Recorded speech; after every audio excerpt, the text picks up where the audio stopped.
Hello, Assalamualaikum sir.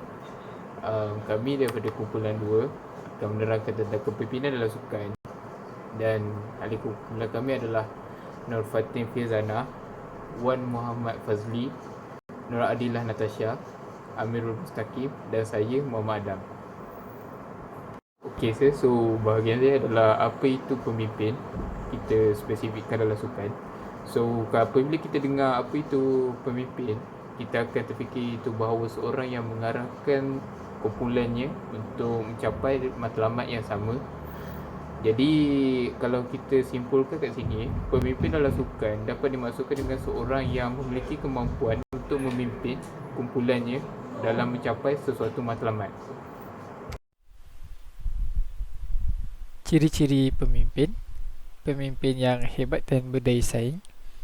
Yang pertama, kecerdasan kognitif, iaitu kecerdasan mental, memproses maklumat yang banyak dan spesifik.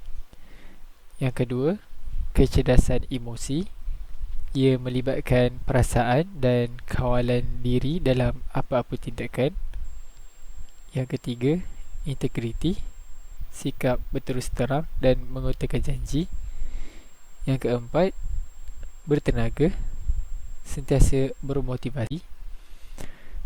Yang kelima, motivasi kepimpinan berpasukan, pengaruh sosial mencapai matlamat secara pasukan dan organisasi. Yang keenam, keyakinan diri, kepercayaan yang tinggi terhadap diri sendiri. Yang ketujuh, pengetahuan tentang banyak hal, iaitu berpengetahuan luas.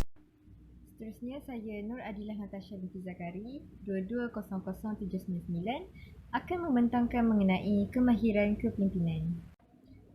Kemahiran kepimpinan ialah seperti kebolehan menerima tanggungjawab, kebolehan mengambil kira pandangan berbeza individu lain, kebolehan merancang dan mengurus, kebolehan membawa ahli kepada satu konsensus, kebolehan membuat keputusan tepat untuk kepentingan bersama, kebolehan mengenal pasti dan mengembangkan potensi ahli lain, kebolehan menyelesaikan satu tugasan multidimensi.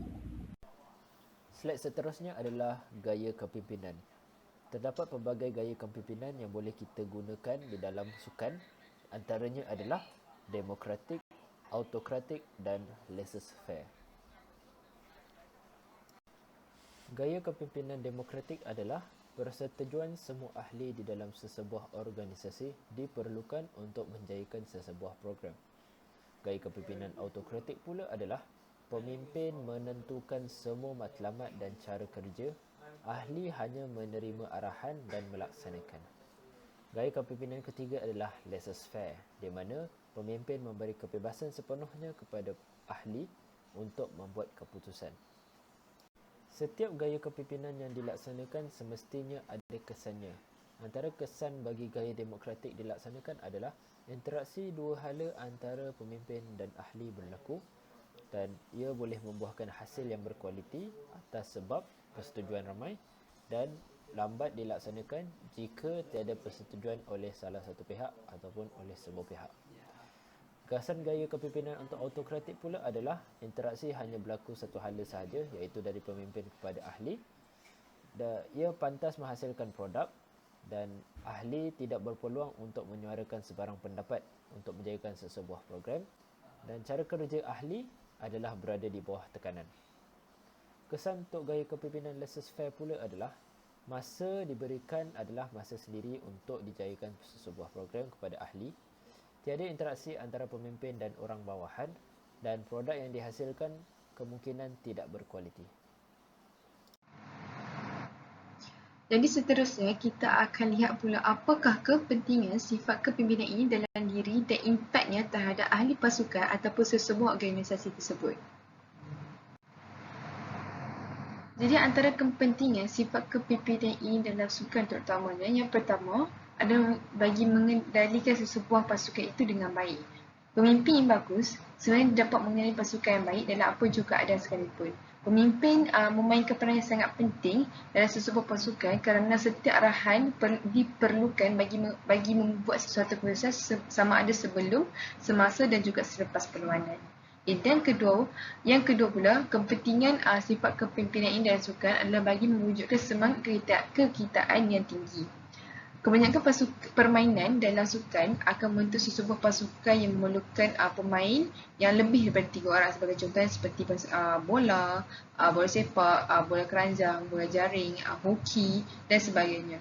Jadi, pembentukan pasukan yang saling memahami antara satu sama lain sangat diutamakan bagi membentuk semangat kekitaan. Jadi, pemimpin pasukan perlulah menggerakkan ahli kumpulan tersebut